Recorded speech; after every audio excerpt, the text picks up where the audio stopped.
My girlfriend said, "If you want me back, you'll apologize to my father and ask for his blessing." I agreed. I drove to his house and showed him the year's worth of texts from his daughter, detailing how she was cheating on me and planning to leave me as soon as I put a ring on it. His blessing was to help me pack her things.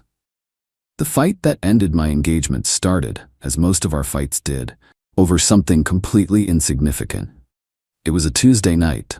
I had just gotten home from a long day at the construction site where I work as a project manager. My fiancée, Megan, was upset because I had forgotten to pick up the specific brand of artisanal, oat-based, ethically sourced coffee creamer she liked. I had bought a different, perfectly good brand of oat creamer. This was, apparently, a crime against humanity. The argument escalated with breathtaking speed. The coffee creamer was not the real issue, of course. It was a symbol of my alleged thoughtlessness, my lack of attention to detail, my failure to prioritize her very specific needs. Within 10 minutes, we were in the middle of a full-blown relationship-ending fight. "I can't do this anymore, David," she yelled, her face flushed with a theatrical, well-rehearsed anger. "I can't be with a man who doesn't listen, who doesn't care. We're done." She declared our 3-year relationship over because of a carton of coffee creamer. I didn't react. I just stood there, a strange sense of calm washing over me. Because I knew with absolute certainty that this wasn't a real fight.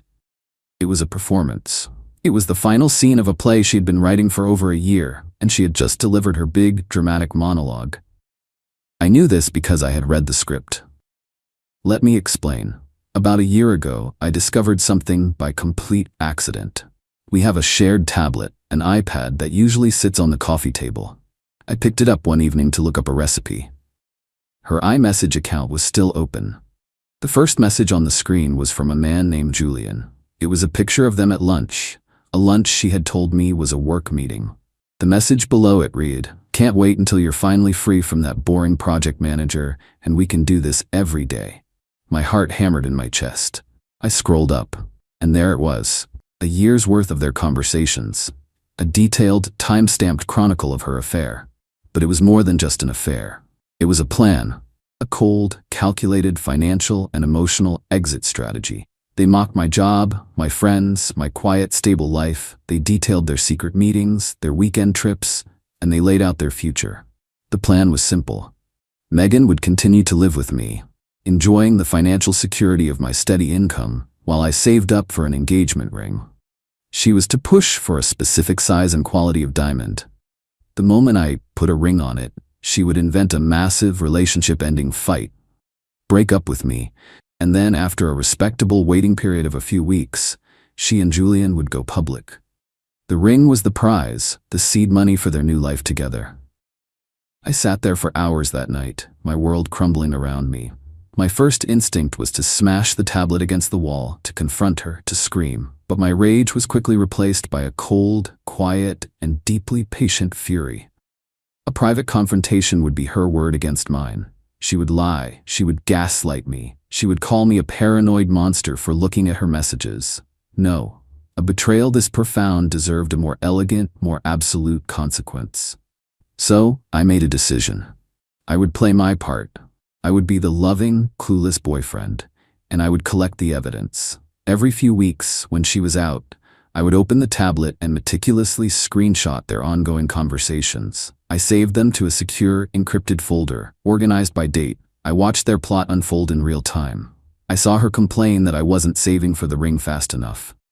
I saw Julian advise her on how to manufacture arguments to make me feel insecure. I had a year's worth of their conspiracy documented in perfect, undeniable detail. So when she stood in our kitchen, screaming about coffee creamer, I knew exactly what was happening. This was it. The final act. I had recently told her I had finally saved enough and was starting to look at rings. This fight was her preemptive strike, the justification for the breakup she was about to initiate. I let her scream until she was exhausted. Then I played my part. I was apologetic. I was heartbroken. I begged her not to throw away what we had. This, of course, was exactly what she wanted. It fed her ego, and it set the stage for her final demand. She let me grovel for a day.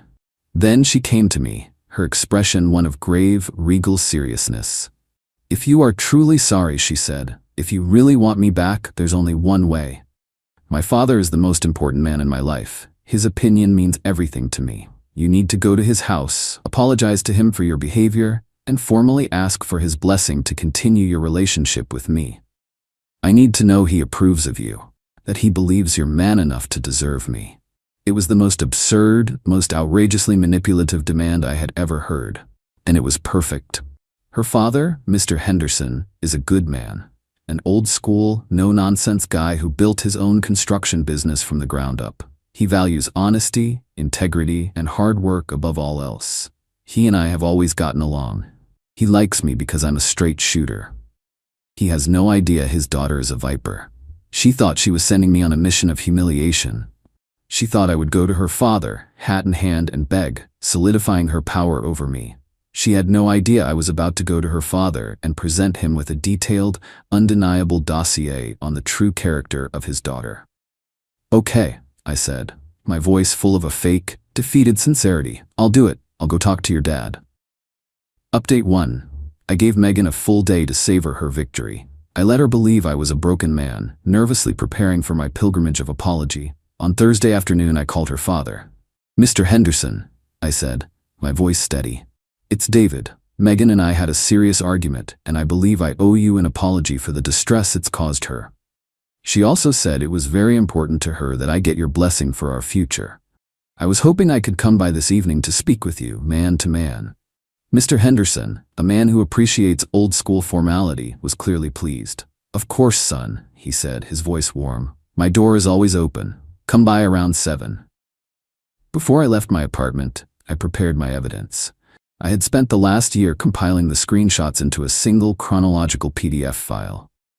I printed the entire 150-page document. I also loaded the file onto a new, clean tablet that I had bought specifically for this purpose. I wanted him to see the messages exactly as I had in their native format. I arrived at his house at 7 o'clock sharp.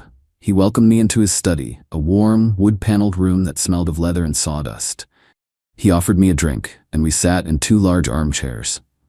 "All right, David," he began, his expression serious but kind. "Megan is very upset. She said you two had a bad fight. What's on your mind?" This was the moment. I didn't get emotional. I presented my case like a project manager outlining a critical structural failure. "Sir," I began, "I'm here to ask for your blessing, but not in the way Megan expects.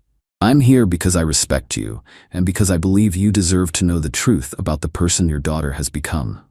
For the last year, I have been the victim of a calculated, long-term deception, and I have proof." I placed the thick printed document on the table between us. "This," I said, "is a record of the last 12 months of text messages between your daughter and a man named Julian." He looked at the document, then at me, his expression hardening with confusion and concern. "Before you read that," I said, "I want you to see it for yourself." I handed him the new tablet with the message thread already open. I discovered these by accident on our shared iPad at home. Once I understood what was happening, I began documenting them. He took the tablet. For the next hour, the only sound in the room was the quiet swipe of his finger on the screen as he scrolled through a year of his daughter's lies. I watched his face. I saw the initial confusion turn to shock. The shock turned to a deep, profound sadness, and the sadness slowly, inevitably, curdled into a cold, hard fury. He read the messages where they mocked my job. He read the details of their secret trips. He read their entire, cold-blooded plan to get me to buy an expensive engagement ring before she manufactured a fight and left me. He saw, in her own words, her complete and total lack of respect for me, for our relationship, and for the values he had tried to instill in her. When he finally reached the end, he placed the tablet on the table with a quiet, heavy thud. He didn't look at me. He just stared at the wall for a long time. "The coffee creamer," he finally said, his voice a low growl. The fight was about coffee creamer. "Yes, sir," I said. That was the manufactured fight she had been planning for months. He finally turned to look at me, and his eyes were full of a terrible, fiery disappointment. "She is not the woman I thought I raised," he said, his voice thick with a pain that was deeper than anger. He stood up and walked over to the window, looking out into the dark. "You came here to ask for my blessing," he said, his back to me. "And you have it. You have my blessing to get as far away from my daughter as you possibly can. You are a good man, David. You build things, you're honest, you deserve a hell of a lot better than a daughter of mine who would stoop to this." He turned back to face me, his expression now one of grim resolve. "This is not your mess to clean up," he said. "It's mine. I am going to handle this. But first, there's something we need to do. Let's go pack her things." Update 2. The drive from Mr. Henderson's house to my apartment was silent and heavy. He sat in my passenger seat, a statue of grim determination. We weren't two men connected by a woman we both loved anymore. We were two men united by a woman we had both been deceived by. When we walked into my apartment, Megan was on the sofa, scrolling through her phone, a smug, expectant look on her face. She saw me first and her expression brightened. She thought I was returning, tail between my legs, with her father's blessing secured. Then she saw her father walk in behind me. Her smile vanished, replaced by a look of utter confusion. "Dad? What are you doing here?" Mr. Henderson didn't answer her. He just walked to the center of the room, his eyes scanning the space. He looked at the pictures of them on the wall, the little trinkets she had collected. Then he looked at her, and his expression was one I had never seen before. It was a look of profound, cold disappointment. "Get your things, Megan," he said, his voice a low, dangerous rumble. "You're leaving." "What?" she stammered, jumping to her feet. "What are you talking about? Did you talk to David? He was supposed to apologize." "I did talk to David," her father said. "He showed me the truth. He showed me your text messages, all of them." The color drained from her face. It was the same look of pure, white-hot panic I had seen on the faces of other women in these stories, the look of a liar whose entire world has just been vaporized by an undeniable fact. "No!" she cried, her eyes darting to me. "He's lying. He made them up. He's trying to poison you against me." Her father just shook his head, a look of deep weariness on his face. "Stop, Megan," he said. "Just stop. I saw the pictures. I saw the dates. I saw the plans. I saw what you said about the ring. There are no more lies to tell." He walked over to the hall closet, pulled out a stack of empty cardboard boxes I had for my last move, and dropped them on the floor in front of her. "Start packing," he said. "You have 1 hour. Then I am taking you home." The meltdown that followed was epic. She screamed. She cried. She pleaded. She accused me of being a manipulative monster. She accused her father of betraying her. It was a desperate, pathetic performance, but her audience was no longer on her side. Her father just stood there, his arms crossed, unmoved. I went into the kitchen and made myself a cup of coffee. I watched, a silent observer, as the life we had built together was dismantled, not by me, but by her own father. He was methodical. He directed her, telling her what to pack.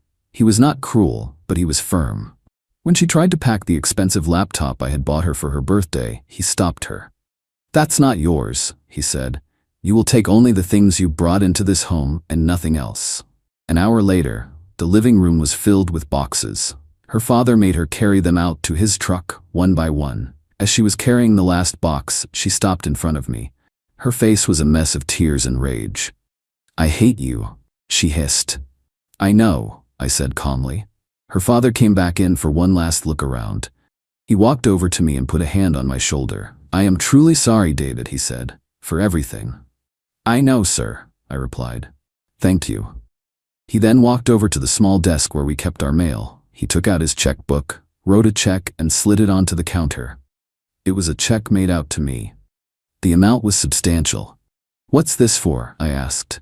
"That's for the ring you were going to buy," he said. "And for the last year of your life that my daughter stole from you. It's not enough, but it's a start. It's called taking responsibility. A lesson she is about to learn the hard way." He then escorted his crying, defeated daughter out of my apartment for the last time.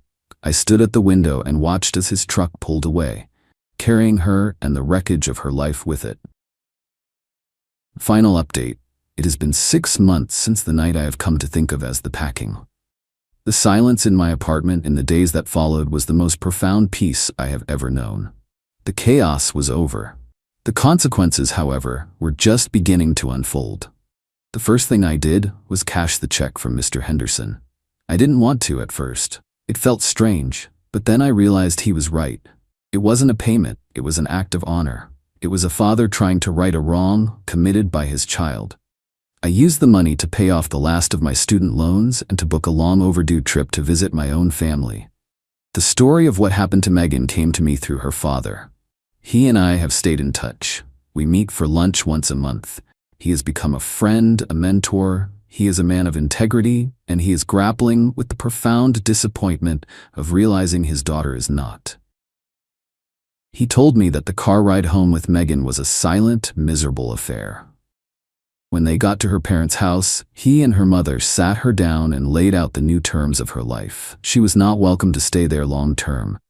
She was an adult who had made a series of destructive choices, and she would now have to live with them. They gave her 1 month to find her own apartment and a new job. They were cutting her off financially, completely. The lover, Julian, was, of course, nowhere to be found. Once the dream of a comfortable life funded by my engagement ring evaporated, so did his affection. He wanted a partner in a heist, not a partner in starting from scratch. He broke up with her via text a week after she moved out of my place. Megan is now living in a small, cheap apartment in a less desirable part of the city. She is working as a receptionist, a job she feels is far beneath her. She is broke, alone, and her relationship with her parents is strained to the breaking point. They love her, but they no longer trust her. She is, for the first time in her life, truly on her own. Her father once told me, during one of our lunches, that the hardest part for him was not the affair. It was the cold, calculated nature of the plan. To cheat is a weakness of the flesh, he said. But to plot, for a year, to defraud a good man who loves you, that is a weakness of the character. That is a rot that goes deep. As for me, I am doing better than ever. I was promoted to lead project manager at my company. I've been focusing on my work, my health, and my own family. I have started dating again, cautiously. My new rule is simple: radical honesty from day one. Megan demanded I go to her father and beg for his blessing. She thought she was sending me to my executioner. She never imagined that her father would be the one to hand me the sword. She built her entire plan on a foundation of lies, never realizing that the one person she couldn't fool was the man whose values she had so completely abandoned. The most brutal revenge wasn't mine to deliver. It was her father's. And it was simply the truth.